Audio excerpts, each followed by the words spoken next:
Hi friends, welcome to our channel Success in NEET. I hope all are doing well. So நம்ம வந்து என்ன பண்ணியிருக்கோம்னா NEET 2022 ஆஸ்பிரன்ஸ்க்காக 6 month strategy வந்து start பண்ணி வீக்லி ஷெடியூல் கொடுத்துட்ருக்கோம். அண்ட் நீட் 2023 ஆஸ்பிரன்ஸ்க்காக 1 year ஸ்ட்ராட்டஜி ஸ்டார்ட் பண்ணி வீக்லி ஷெடியூல் கொடுத்துட்ருக்கோம். அண்ட் அது போக வீக்கெண்ட் டெஸ்ட்டு கண்டக்ட் பண்ணி டாப்பர்ஸ் நேம் அனௌன்ஸ் பண்ணுறோம். அண்ட் பயோலிங் கெமிஸ்ட்ரியில் என்சிஓடி வந்து லைன் பை லைன் மீனிங் சொல்லிட்டுருக்கோம். ஈவன் ஃபிசிக்ஸுக்குமே வந்து பார்த்திங்கன்னா கொஷின்ஸ் பேஸ் பண்ணி ஃபார்முலாஸ் பேஸ் பண்ணி வீடியோஸ் போட்டுட்ருக்கோம். ஸோ அது மாதிரி இன்றைக்கி வந்து ப்ராப்பர்ட்டிஸ் ஆஃப் மேட்டரில் சாலிட் இருக்காங்களே, ஸோ சாலிட்ஸ்க்குரிய ப்ராப்பர்ட்டிஸ் வந்து பார்க்க போகிறோம். ஸோ அதில் வந்து நான் ஆல்ரெடி ஒரு வீடியோ போட்டுட்டேன். ஸோ சாலிட்ஸில் வந்து என்னென்ன பார்த்துருக்கோம்னா elasticity and stress and strain concept வந்து பார்த்துட்டேன்.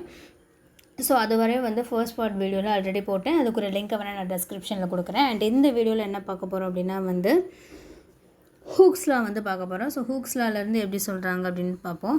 ஸோ ஹூக்ஸ் லா அப்படின்னு பார்த்தோம்னா வந்துட்டு இப்போ நான் ஸ்ட்ரெஸ்ஸு ஸ்ட்ரெயின் எல்லாம் பற்றி என்ன பண்ணுறேன்னா நம்ம ஆல்ரெடி சொல்லிட்டோம். அதுக்கு ஒரு ஈவன் ஒரு கிராஃப் கூட நான் என்ன பண்ணியிருந்தேன்னா வரைஞ்சி லாஸ்ட் வீடியோவில் எக்ஸ்பிளைன் பண்ணியிருந்தேன். ஸோ அந்த இதில் பார்த்தோம்னா எலாஸ்டிக் லிமிட் வரையும் ஒரு 4-5 பார்ட் சொல்லியிருப்பேன். இது ஏ அண்ட் பி அண்ட் இந்த பார்ட் வந்து சி, அது கீழே வந்துச்சுன்னா அது டியாக இருக்கும் அப்படின்னு சொல்லியிருப்பேன். ஸோ அதில் இந்த ஏ அண்ட் பியை மட்டும் என்ன சொல்லியிருப்பேன் அப்படின்னு பார்த்தோம்னா வந்து எலாஸ்டிக் லிமிட் அப்படின்னு சொல்லியிருப்பேன். அந்த கண்டிஷனில் எனக்கு ஸ்ட்ரெஸ்ஸும் ஸ்ட்ரெயினும் டைரக்ட்லி ப்ரொபோஷனலாக இருப்பாங்க அப்படின்னு சொல்லியிருப்போமா. ஸோ அந்த ஸ்ட்ரெஸ்ஸும் ஸ்ட்ரெயினும் டைரக்ட்லி ப்ரொபோஷனலாக இருக்கும் அப்படின்னு சொல்லிட்டு நான் ஃபஸ்ட்டே வந்து நான் அந்த டயக்ராம்லேயே சொல்லியிருந்தேன். அண்ட் இந்த கான்செப்டை தான் வந்து ஹூக்ஸ் லால பார்ப்போம். ஸோ ஹூக்ஸ் லா அப்படின்றது வேறு ஒன்றும் இல்லை, stress is directly proportional to strain அப்படின்னு சொல்கிறாங்க. ஸோ அப்போ இதில் என்ன பண்ணுறாங்க அப்படின்னு பார்த்தீங்கன்னா வந்து இந்த டைரக்ட்லி ப்ரொபோஷனல் அப்படின்ற அந்த அதை ரிமூவ் பண்ணுறதுக்காக ப்ரொபோஷனாலிட்டி கான்ஸ்டன்ட் வந்து ஒன்று யூஸ் பண்ணுறாங்க. அப்போ என்ன பண்ணுறாங்க, ஆட்டோமேட்டிக்காக என்னவா வரும்னா stress is equal to K அப்படின்னு மார்க் பண்ணிக்கிறோம். கான்ஸ்டன்ட் அப்படின்றனால கே இல்லாட்டி இதில் வந்து இன்சர்ட்டில் வந்து ஈன்னு கொடுத்துருப்பாங்கன்னு நினைக்கிறேன். ஸோ ஏதோ ஒன்றில் ஈன்னு கொடுத்துருப்பாங்க. So stress is equal to E into strain அப்படின்னு மார்க் பண்ணுறேன். ஓகே, ஸோ இப்போ இ மட்டும் வேணும் அப்படின்னு பார்த்தோம்னா வந்து E is equal to stress by strain. So இந்த ப்ரொபோஷனாலிட்டி கான்ஸ்டன்ட்டை தான் அவங்க என்ன சொல்கிறாங்க அப்படின்னு பார்த்தோம்னா வந்து மாடுலஸ் ஆஃப் எலாஸ்டிசிட்டி அப்படின்னு சொல்கிறாங்க. இந்த ப்ரொபோஷனாலிட்டி கான்ஸ்டன்ட்டை நம்ம யூஸ் பண்ணது தான் மாடுலஸ் ஆஃப் எலாஸ்டிசிட்டின்னு சொல்கிறாங்க. ஸோ அப்போ அந்த மாடுலஸ் ஆஃப் எலாஸ்டிசிட்டிக்குரிய ஃபார்முலா என்ன அப்படின்னு கேட்டால் ஸ்ட்ரெஸ் டிவைடட் பை ஸ்ட்ரெயின் அப்படின்னு சொல்கிறாங்க. ஓகே, ஸோ இந்த மாடுலஸ் ஆஃப் எலாஸ்டிசிட்டிலே வந்து என்ன சொல்லியிருப்பாங்கன்னா 3 விதம் இருக்குது. ஆக்சுவலி நான் முதல்ல ஸ்ட்ரெஸ்ஸு சொல்லும்போது 3 விதமாக சொன்னேன், ஸ்ட்ரெயின்லேயும் 3 டைப்ஸ் இருக்குதுன்னு சொன்னேன். ஸோ அதை பேஸ் பண்ணி தான் மாடுலஸ் ஆஃப் எலாஸ்டிசிட்டிலேயும் 3 டைப்ஸ் இருக்காங்க. ஸோ ஒன்று அப்படின்னு பார்த்தோம்னா வந்து யங்ஸ் மாடுலஸ். ஸோ இந்த யங்ஸ் மாடுலஸ் வச்சு சொல்லணும் அப்படின்னு பார்த்தோம்னா வந்து யங்ஸ் மாடுலஸ் அப்படின்னா அதனுடைய ஃபார்முலா என்னென்னா லாங்கிடியூடினல் ஸ்ட்ரெஸ்ஸு. பிகாஸ் யங்ஸ்னால இட் இஸ் ரிலேட்டிவ் வித் இதில் என்ன சொல்கிறதுனா லென்த்தை பேஸ் பண்ணி வரும். ஸோ அப்போ ஸ்ட்ரெஸ் என்ன வரும் அப்படின்னு பார்த்தோம்னா வந்து longitudinal stress. At the same time ஸ்ட்ரெயினும் என்ன தான் வரணும்னா ஸோ ஸ்ட்ரெஸ் பை ஸ்ட்ரெயின்ன்றதான் முக்கியம். அது வந்து எல்லாத்துலேயுமே வரும், எல்லா மாடுலஸ் ஆஃப் எலாஸ்டிசிட்டிலையுமே அதே தான் வரும். ஸோ விஷயம் என்னென்னா யங்ஸ் மாடுலஸாக இருந்தாங்கன்னா longitudinal. So longitudinal stress divide by longitudinal strain, இதுதான் வந்து இங்கே விஷயம். ஓகே, ஸோ இப்போ வந்து லாங்கிடியூடினல் ஸ்ட்ரெஸ்ஸுனால் என்ன ஃபார்முலா யூஸ் பண்ணுறது, ஃபோர்ஸ் பை ஏரியா, இதுதான் ஸ்ட்ரெஸ்ஸுக்குரிய ஃபார்முலா. ஓகே, ஸோ ஸ்ட்ரெயின்குரிய ஃபார்முலா என்ன சொன்னேன்னா லாங்கிடியூடினலாக இருக்கும் பொழுது change in length by original லென்த்துன்னு சொன்னேன். ஸோ அப்போ இங்கே என்ன வரும்னா into 1 by change in length divided by original length. So இந்த எல்லு வந்து மேலே போயிடும். பிகாஸ் டினாமினேட்டரில் இருக்குது, அதாவது டினாமினேட்டர் இந்த கீழே இருக்கிற டேர்ம் ஃபுல்லாகவே டினாமினேட்டர். ஸோ இந்த டினாமினேட்டரில் இருக்கிறது தான் இந்த எல்லு. ஸோ அது ஆட்டோமேட்டிக்காக மேலே போயிடும், நியூமரேட்டருக்கு போயிடும். ஓகே, ஸோ இதில் வந்து பார்க்கும்பொழுது அப்போ என்னவா மாறும்னா ஆன்சர் வந்து F L divided by A into delta L. இதுதான் வந்து யங்ஸ் மாடுலஸ்க்குரிய ஒரு ஃபார்முலா. ஓகே, ஸோ இது நெக்ஸ்ட்டு கான்செப்ட் அப்படின்னு பார்த்தோம்னா வந்து யார் வருவாங்கன்னா அடுத்த யங்ஸ் மாடுலஸ், அது வந்து எதுனா பல்க் மாடுலஸ் அப்படின்னு சொல்லுவாங்க. ஸோ பல்க் மாடுலஸ் அப்படின்றது வேறு ஒன்றும் கிடையாது, ஒரு நிமிஷம். எஸ், ஸோ பல்க் மாடுலஸ் அப்படின்றது பீன்னு டினோட் பண்ணியிருக்காங்க. ஸோ இது வந்து என்னென்னா நார்மல் ஸ்ட்ரெஸ்ஸுன்னு சொல்லலாம், இல்லைன்னா பல்க் ஸ்ட்ரெஸ் அப்படின்னு சொல்லியிருக்கலாம். நான் இதை போன வீடியோவில் வந்து எக்ஸ்பிளைன் பண்ணியிருந்தேன், வால்யூம் ரிலேட்டடாக வரக்கூடிய ஒன்று. ஓகே, ஸோ நார்மல் ஸ்ட்ரெஸ்ஸுன்னு சொல்லலாம், இல்லைன்னா பல்க் ஸ்ட்ரெஸ்ஸுன்னு சொல்லலாம், ரெண்டுமே வந்து சேம் தான். ஸோ நெக்ஸ்ட்டு வந்து பார்த்தோம்னா வந்து வால்யூம் ஸ்ட்ரெயின்னு சொல்லுவாங்க, வால்யூமெட்ரிக் ஸ்ட்ரெயின். பிகாஸ் நான் ஏன்னு சொல்லியிருப்பேன். ஸோ இந்த மாதிரி வந்து ஒரு ஒரு க்யூப் வந்து வரைஞ்சிருக்கும். ஸோ அந்த இதில் வந்து அந்த சுற்றி என்ன பண்ணணும்னா கம்ப்ரெஸ் பண்ணும்பொழுது அந்த சைஸ் வந்து அந்த சைஸ் ஆஃப் த ஆப்ஜெக்ட் வந்து இந்த மாதிரி சுருங்கிரும் அப்படின்னு சொல்லி முதலே சொல்லியிருந்தேன். ஸோ அதனால் இதுக்கு பேர் என்ன சொல்கிறாங்கன்னா வால்யூமெட்ரிக் ஸ்ட்ரெயின் அப்படின்னு சொல்கிறாங்க. பிகாஸ் வால்யூம் வந்து என்னவா மாறும் அப்படின்னு பார்த்தோம்னா வந்து சுருங்கிரும். ஆக்சுவலி இது வந்து நான் மொபைலில் எழுதுறதுனால அந்த ஹேண்ட் ரைட்டிங் வந்து இப்படி வருது. ஓகே, ஸோ உங்களுக்கு கான்செப்ட் புரிஞ்சால் போதும் அப்படின்னு நினைக்கிறேன். So volumetric strain. ஸோ இதில் ஸ்ட்ரெஸ்ஸோட ஃபார்முலா என்னென்னா ஃபோர்ஸ் டிவைடட் பை ஏரியா. ஸ்ட்ரெயினோட ஃபார்முலா என்ன அப்படின்னு பார்த்தோம்னா வந்து change in volume by original volume. So இப்போ ஆட்டோமேட்டிக்காக ஃபார்முலா என்ன வந்துடும் அப்படின்னு பார்த்தோம்னா வந்து இதுதான். ஸோ இதில் வந்து இன்னொரு விஷயம் சொல்லுவாங்க. சில பேர் என்ன பண்ணுவாங்கன்னா இந்த இடத்துல வர ஸ்ட்ரெஸ்ஸை வந்து டைரெக்டாக ப்ரெஷர்னு போட்டுருவாங்க. பிகாஸ் ப்ரெஷரோட ஃபார்முலாவும் அதே தான், ஃபோர்ஸ் பெர் யூனிட் ஏரியா தானே ப்ரெஷருக்குரிய ஃபார்முலாவும். எஸ், ஸோ அப்படி இருக்கும்போது இங்கே என்ன பண்ணிடுவாங்கன்னா pressure divided by delta V by V அப்படின்னு போடுவாங்க. ஸோ இதோட ஃபைனல் ஃபார்முலா எப்படி வரும் அப்படின்னு பார்த்தோம்னா வந்து ஒரு நிமிஷம். எஸ், இதோட ஃபைனல் ஃபார்முலா அப்படின்றது வந்து என்ன வரும்னா P V divided by delta V அப்படின்னு சொல்லுவாங்க. So bulk modulus. இன்னொரு விஷயம் என்னென்னா பல்க் மாடுலஸ்ன்னு இல்லை, மாடுலஸ் ஆஃப் எலாஸ்டிசிட்டி எல்லாத்துக்குமே வந்து யூனிட் இது டைமென்ஷனல் ஃபார்முலா எழுதணும்னா ப்ரெஷர் தான் வரும். ப்ரெஷருக்குரிய டைமென்ஷனல் ஃபார்முலாவும் இவங்களுக்குரிய டைமென்ஷனல் ஃபார்முலாவும் கான்ஸ்டண்ட்டாக தான் இருக்கும். இதை நான் டைமென்ஷனல் அனாலிசிஸ் சாப்டர்லேயே வந்து எக்ஸ்பிளைன் பண்ணியிருப்பேன். ஓகே, ஸோ அடுத்து என்ன மாடுலஸ் பார்க்க போகிறோம் அப்படின்னா வந்துட்டு ரிஜிடிட்டி மாடுலஸ் அப்படின்னு சொல்லியிருப்பாங்க. இந்த இது எங்கே இருக்குது? Yes, so rigidity modulus. Next வந்து ரிஜிடிட்டி மாடுலஸ் அப்படின்னாலும் அதை எப்படி டினோட் பண்ணுவாங்க அப்படின்னு பார்த்தோம்னா வந்து ஈட்டா அப்படின்னு சொல்லியிருப்பாங்க. ஸோ இந்த ஈட்டாவோட ஃபார்முலா என்ன அப்படின்னா வந்து shear stress divided by shear strain அப்படின்னு சொல்லியிருக்காங்க. Okay, shear stress divided by shear strain. Okay, so shear stress divided by shear strain. So இந்த ஸ்ட்ரெஸ்ஸை வந்து வேறு ஒன்றும் இல்லை, நம்ம என்ன பண்ணியிருப்போம்னா ஒரு ஆப்ஜெக்டை வந்து இது நான் ஆல்ரெடி சொல்லிட்டு இருந்ததை ஓகே பட் இருந்தாலும் சொல்கிறேன். ஸோ இந்த மாதிரி வந்து என்ன பண்ணுறோன்னா நம்ம வந்து தள்ளுறோம். ஸோ தள்ளும் பொழுது அதனுடைய அந்த ஷேப் வந்து நிமிஷம். எஸ், ஸோ இந்த மாதிரி வந்து இருக்குது. ஸோ இதுதான் வந்து ஷியர் ஸ்ட்ரெஸ்ஸில் யூஸ் பண்ணுவாங்க. ஸோ இந்த இடத்துல என்ன யூஸ் பண்ணுவாங்கன்னா ஒரு ஃபோர்ஸ் வந்து யூஸ் பண்ணுவாங்க. ஸோ அதாவது வந்து F/A அப்படின்னு சொல்லிடுவாங்க அதனால். ஸோ நெக்ஸ்ட்டு ஸ்ட்ரெயின் அப்படின்னு பார்க்கும்பொழுது என்ன பண்ணுவாங்கன்னா change in length by original லென்த்துன்னு சொல்லுவோமா. ஸோ அதில் லென்த்துக்கு என்ன எடுத்துக்கிட்டாங்கன்னா இதுதான் வந்து அந்த சேஞ்ச் ஆனது. பிகாஸ் இங்கே இருந்தது இங்கே போயிருக்கு. ஸோ அப்போ எக்ஸு ஒரிஜினல் லென்த் அப்படின்றது இங்கே என்ன சொல்லியிருப்பாங்கன்னா இந்த எல்லுன்னு சொல்லியிருப்பாங்க. ஓகே, பிகாஸ் அது க்யூபாக இருக்கிறனால சேமாக தான் இருக்கும் அப்படின்றனால இங்கே இப்போ ஃபார்முலா என்ன வரும்னா x/L அப்படின்றது தான் வரும். ஓகே, ஸோ இதை வந்து எழுதும் பொழுது அப்போ நான் FL டிவைடட் பை AXன்னு எழுதிக்கலாம். பிகாஸ் இந்த எல்லை வந்து நான் நியூமரேட்டரில் கொண்டு போகிறேன் அண்ட் A அண்ட் X வந்து டினாமினேட்டரில் தான் இருக்காங்க. ஸோ இதுதான் வந்து என்னென்னா ரிஜிடிட்டி மாடுலஸ்க்குரிய ஒரு ஃபார்முலா. ஓகே, ஸோ இதை பேஸ் பண்ணி நிறைய கொஷின்ஸ்லாம் வந்து கேட்பாங்க. ஸோ ஈஸியாக தான் இருக்கும், don't worry about that. So next வந்து பார்த்தோம் அப்படின்னா வந்து எலாஸ்டிக் பொட்டன்ஷியல் எனர்ஜி அதுக்குரிய ஒரு ஃபார்முலா. ஸோ இப்போ இந்த எலாஸ்டிக் பொட்டன்ஷியல் எனர்ஜி அப்படின்னு சொல்லி பார்த்தோம்னா அதுக்குரிய ஃபார்முலா என்ன வரும்னா ஒரு நிமிஷம். ஸோ எலாஸ்டிக்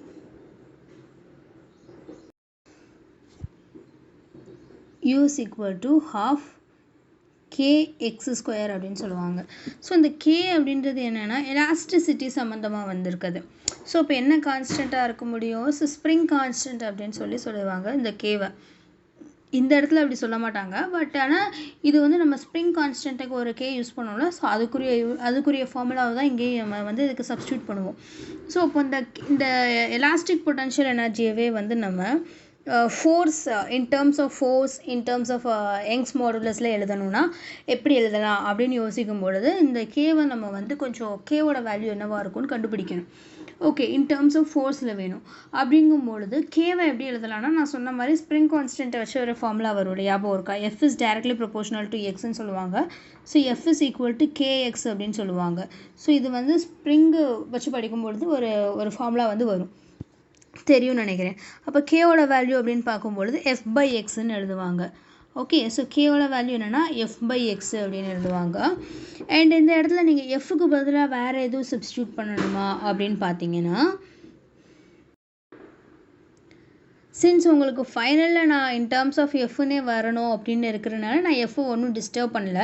இல்லை எஃப்க்கு பதில் வேறு எதுவும் சப்ஸ்டியூட் பண்ண நினச்சாலும் என்ன பண்ணலான்னா யங்ஸ் மாடுலஸ்க்குரிய ஃபார்முலா வச்சு தான் சப்ஸ்டியூட் பண்ணுவோம். ஓகே, பட் இருந்தால் நான் இப்போ என்ன பண்ணுறேன்னா எக்ஸுக்கு வந்து ஒரு சப்ஸ்டியூஷன் கொடுக்குறேன்.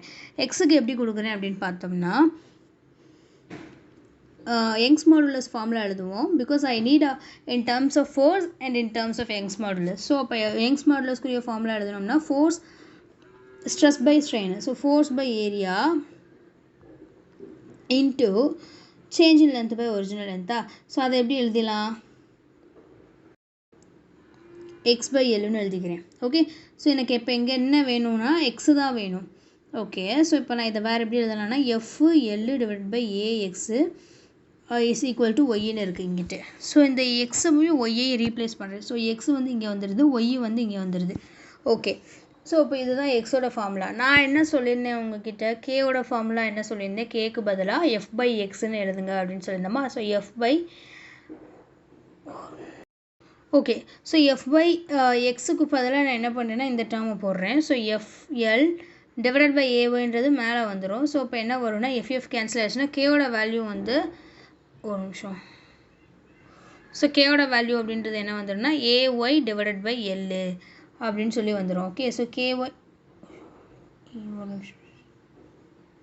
S A Y divided by L அப்படின்னு வந்துடும். ஸோ இதுதான் வந்து கேவோட வேல்யூ. பட் நான் சொன்ன மாதிரி இன் டேர்ம்ஸ் ஆஃப் எனக்கு எக்ஸ்லேயே வரலையே ஆன்சரு. சரி, இன் டேர்ம்ஸ் ஆஃப் ஃபோர்ஸில் வந்து ஆன்சர் வரல.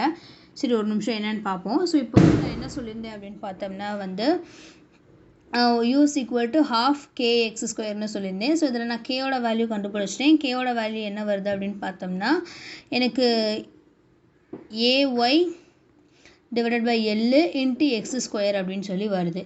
ஓகே, ஸோ நான் இப்போ என்ன பண்ணணும் அப்படின்னு பார்த்தோம்னா இந்த எக்ஸையும் ரீப்ளேஸ் பண்ணுவோம். ஓகே, ஸோ எக்ஸையும் என்ன பண்ணுவோம்னா ரீப்ளேஸ் பண்ணுவோம். எப்படி ரீப்ளேஸ் பண்ணணும், அதே தான் யங்ஸ் மாடுலஸ் ஃபார்முலா யூஸ் பண்ணோம்ல. ஸோ அதே ஃபார்முலா வச்சு யூஸ் பண்ணுவோம் இந்த இடத்துல. ஓகே, ஸோ இப்போ யங்ஸ் மாடுலஸ் ஃபார்முலாவில் என்ன போட்டிருந்தோம் அப்படின்னா ஸோ யங்ஸ் மாடுலஸ் யூஸ் பண்ணி நம்ம எக்ஸோட வேல்யூ என்ன கண்டுபிடிச்சி வச்சுருந்தோம், எஃப்எல் டிவைடட் பை ஒய்ஏன்னு கண்டுபிடிச்சி வச்சுருந்தோமா. So at the same time கேவோட வேல்யூ என்ன கண்டுபிடிச்சி வச்சுருந்தோம், ஒய்ஏ டிவைடட் பை எல்லுன்னு கண்டுபிடிச்சி வச்சுருந்தோமா. ஸோ இது எல்லாத்தையுமே வந்து இங்கே அப்ளை பண்ண போகிறோம். ஸோ யூஸ் ஈக்குவல் டு ½ கேக்கு பதிலாக என்ன போட போகிறேன்னா A Y divide by L into at the same time எக்ஸுக்கு பதிலாக x² இருக்குப்பா ஃபார்முலாவில், ஞாபகம் வச்சுக்கோங்க. So f² divide into L² ஒழுங்காக வர மாட்டேங்குதே, ஒரு நிமிஷம். ஸோ இதில் வந்து பார்த்தோம் அப்படின்னா வந்து நான் என்னென்ன கேன்சல் பண்ணுறேன்னா இந்த ஒய்யையும் இந்த ஒயில் ஒரு ஒய் மட்டும் கேன்சல் ஆகிருக்கு, ஞாபகம் வச்சுக்கோங்க. இந்த ஏவும் இந்த ஏல ஒரு ஏ மட்டும் கேன்சல் ஆகிருக்கு. இந்த எல்லும் இந்த எல்லில் ஒரு எல் மட்டும் கேன்சல் ஆகிருக்கு. அண்ட் இப்போ என்ன பண்ணுறேன், ரிமைனிங் இருக்கிற டேர்ம்ஸை எழுதுகிறேன். ஸோ ரிமைனிங் இருக்கிற டேர்ம்ஸ்னு பார்த்தோம்னா என்ன வருதுன்னா ½ வருது, மேலே வந்து ஒரு f² இருக்குது, அட் த சேம் டைம் ஒரு லென்த் இருக்குது. ஸோ அண்ட் கீழே என்ன இருக்குதுன்னு பார்த்தோம்னா வந்து ஒரு ஒய் இருக்குது அண்ட் ஒரு ஏ இருக்குது. ஓகே, ஓ மை காட், இங்கே தீபாவளி செலிப்ரேஷன்ஸ். ஓகே, ஸோ இது வந்து என்னென்னா இதுதான் வந்து யூன்னு பார்த்தோம்னா I mean elastic potential energy. So இதவே நம்ம வேறு எப்படி எழுதலாம் அப்படின்னு பார்த்தோம்னா வந்து stress and strain in terms of stress and ஸ்ட்ரெயினில் எப்படி எழுதலாம்னா ஸோ இந்த எஃப் பை ஏவை நம்ம எப்படி எழுதிக்கலாம்னா ஒரு நிமிஷம், எஃப் பை ஏவை எப்படி எழுதலாம் அப்படின்னு பார்த்தோம்னா ஸ்ட்ரெஸ்ன்னு எழுதிக்கலாம். ஓகே, ஸோ அப்படி பார்த்தோம்னா எனக்கு எஃப் வந்து 2 எஃப் இருக்குது, பட் ஏ வந்து ஒரே ஒரு ஏ தான் இருக்குது. ஸோ ஒன்றுமே நீங்கள் செய்ய தேவையில்ல, ஒரு ஏ மல்டிபிள் பண்ணி டிவைட் பண்ணுங்கள், நியூமரேட்டர்லேயும் டினாமினேட்டர்லேயும். ஸோ ஏ வந்து மல்டிபிள் பண்ணிவிட்டேன், நியூமரேட்டரில் மல்டிபிள் பண்ணால் டினாமினேட்டரில் மல்டிபிள் பண்ணும், or in terms multiple and divide அப்படின்னு சொல்லிக்கலாம். ஓகே, ஸோ இப்போ நான் என்ன பண்ணுறேன், இந்த 2 ஏவும் சேர்ந்து A² மாறிடும். ஸோ இப்போ இந்த A² இந்த F² எஃப் பை ஏ என்ன ஃபார்முலானா ஸ்ட்ரெஸ்ஸு ரெண்டுமே ஸ்கொயர் இருக்கிறனால உங்களுக்கு என்ன கிடைக்கும்னா ½ ஸ்ட்ரெஸ் த ஹோல் ஸ்கொயர்னு கிடைக்கும். ஆமாவா? எஸ். ஓகே, ஸோ அடுத்து உங்களுக்கு என்ன கிடைக்கும் அப்படின்னு பார்த்தோம்னா வந்து அண்ட் இந்த எல் இன்ட்டு ஏன்னு போட்டிருக்காங்க பாருங்கள், அது வந்து வால்யூமுப்பா. ஸோ இப்போ என்ன வரும் அப்படின்னு பார்த்தோம்னா into volume. Okay, so and ஒய்ன்றது என்னென்னா ஸ்ட்ரெஸ் பை ஸ்ட்ரெயின், யங்ஸ் மாடுலஸ்னு. ஸோ இப்போ ஸ்ட்ரெஸ்ஸு மேலே வந்துடும், ஸ்ட்ரெயின் வந்து. ஓகே, ஸோ எழுதவே இடம் இல்லாமல் தான் எழுதிட்டுருக்கேன். Okay, strain. ஸோ இப்போ என்ன பண்ணிடும்னா இந்த ஸ்ட்ரெஸ்ஸும் இந்த ஸ்ட்ரெஸ்ஸில் ஒரு ஸ்ட்ரெஸ்ஸும் கேன்சல் ஆயிரும். ஸோ இப்போ உங்களுக்கு ரிமைனிங் என்ன இருக்குன்னா ½ into stress into strain into வால்யூம்னு இருக்கும். ஸோ இதுதான் வந்து எலாஸ்டிக் பொட்டன்ஷியல் எனர்ஜிக்குரிய ஃபார்முலா. ஸோ எலாஸ்டிக் பொட்டன்ஷியல் எனர்ஜிக்குரிய ஃபார்முலான்னு பார்த்தோம்னா ½ into stress into strain into volume அப்படின்னு சொல்லியிருப்பாங்க. ஒரு நிமிஷம். So stress into strain into volume. So இது வந்து டெரிவேஷன்ஸ் வந்து சும்மா உங்களுக்கு வந்து ஞாபகம் இருக்கணும் அப்படின்றதுக்காக. பிகாஸ் நீட்டில் வந்து நம்ம தியரி பேசிஸில் இந்த மாதிரிலாம் தியரி பேசிஸ் கிடையாது. இந்த மாதிரி நம்ம வந்து 5 மார்க் கொஷின்ஸ் எழுதுகிற மாதிரி போர்டுக்கு எழுதுகிற மாதிரி போர்டு எக்ஸாமுக்கு எழுதுகிற மாதிரி இது எழுதுறது கிடையாது. ஸோ நீங்கள் வந்து உங்களுக்கு ஃபார்முலாஸ் தெரிஞ்சுட்டா அதில் வந்து போதுமான ஒரு விஷயம் தான். ஸோ நான் கன்க்ளூஷனை என்ன சொல்ல வரேன் அப்படின்னு பார்த்தோம்னா யூவோட ஃபார்முலா என்ன வரும்னா ½ இன்ட்டு f square எழுது divided by y into a. இது வந்து ஒரு ஃபார்முலா. இப்படி கேட்டால் எழுதுங்க. இல்லையா ½ into stress into strain into volume, இது வந்து இன்னொரு ஃபார்முலா. பிகாஸ் அவங்க கொடுத்துருக்கிற கண்டென்ட்டு எந்த கொஷின் அவங்க என்ன கொடுத்துருக்காங்களோ அதுக்கேற்ற மாதிரி நம்ம எடுத்து ஃபார்முலா எடுத்து செய்யணும் அதுக்காக. ஸோ இந்த 2 ஃபார்முலா தான். இவ்வளோ நேரம் நான் எக்ஸ்பிளைன் பண்ணதுக்கு கன்க்ளூஷன் வந்து இந்த 2 ஃபார்முலா தான். ஓகே, ஸோ ஞாபகம் வச்சுக்கோங்க. இதே வந்து நம்ம என்ன பண்ணலான்னா வந்து பொட்டன்ஷியல் எனர்ஜி இப்போ யூனிட் வால்யூம் அப்படின்னு பார்க்கும்பொழுது U/V அப்படின்னு சொல்லுவாங்க. இதை வந்து ஸ்மால் யூவில் டினோட் பண்ணுவாங்க. அதுக்குரியது என்ன அப்படின்னா வந்து டிவைடட் பை வால்யூம்னு போடணும். ஸோ டிவைடட் பை வால்யூம் போட்டோம்னா அந்த மேலே இருக்க ஈக்குவேஷன் எப்படி வரும் அப்படின்னா வந்து ½ இன்ட்டு ஸ்ட்ரெஸ் இன்ட்டு ஸ்ட்ரெயின் மட்டும்தான் வரும், வால்யூம் வராது. Okay, so ½ into stress into strain தான் வரும். அண்ட் இதனுடைய டைமென்ஷன்ஸ்லாம் பார்த்தோம் அப்படின்னா வந்து இந்த பொட்டன்ஷியல் எனர்ஜி இப்போ யூனிட் வால்யூம் சொல்கிறேன்னா அதை வந்து unit volume divided by volume போட்டாலே டென்சிட்டின்னு சொல்லுவோமா. ஸோ அப்போ அந்த பொட்டன்ஷியல் எனர்ஜி பர் யூனிட் வால்யூமை நம்ம எப்படி சொல்லலாம்னா potential energy per unit volume எப்படி சொல்லலாம்னா பொட்டன்ஷியல் எனர்ஜி டென்சிட்டின்னு சொல்லலாம். Okay, because divided by volume போடுறதுனால டென்சிட்டின்னு சொல்லிக்கலாம். அண்ட் இவங்களுடைய டைமென்ஷன் அப்படின்றது எதுக்கு ஈக்குவலாக இருக்கும்னா ஒர்டன் பை யூனிட் வால்யூம்க்கு ஈக்குவலாக இருக்கும் அப்படின்னு சொல்லியிருப்பாங்க. இது எல்லாமே வந்து சேமான ஒன்று தான். பொட்டன்ஷியல் எனர்ஜி ஒரு நிமிஷம். ஸோ பொட்டன்ஷியல் எனர்ஜி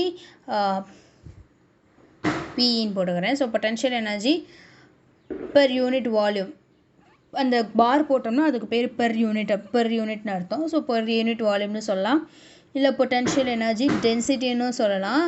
இல்லை வேறு எப்படி சொல்லலாம் அப்படின்னு பார்த்தோம்னா வந்து work done per unit volume அப்படின்னு சொல்லிக்கலாம், எப்படினாலும் சொல்லிக்கலாம். ஓகே, ஸோ அண்ட் இது பேஸ் பண்ணி கொஞ்சம் சம்ஸ் எல்லாம் வேறு இருக்குது. நம்ம அதை நெக்ஸ்ட் பார்ப்போம். அண்ட் நம்ம சேனலில் வந்து நீட் 2022 அண்ட் 2023 ஆஸ்பிரன்ஸ்க்கு வந்து ஷேர் பண்ணுங்கள். இது போக வந்து நான் கைனமெட்டிக்ஸ்க்கு கிராவிடேஷனுக்குலாம் இது மாதிரி ஃபார்முலா பேஸ் பண்ணி போட்டிருக்கேன். அண்ட் ஃபாலோ பார்க்காதவங்க டிஸ்கிரிப்ஷனில் லிங்க் கொடுக்குறேன், ஃபாலோ பண்ணிக்கோங்க. ஓகே, அண்ட் நம்ம சேனலை சப்ஸ்கிரைப் பண்ணாதவங்க பண்ணிவிடுங்க. Thanks for your support.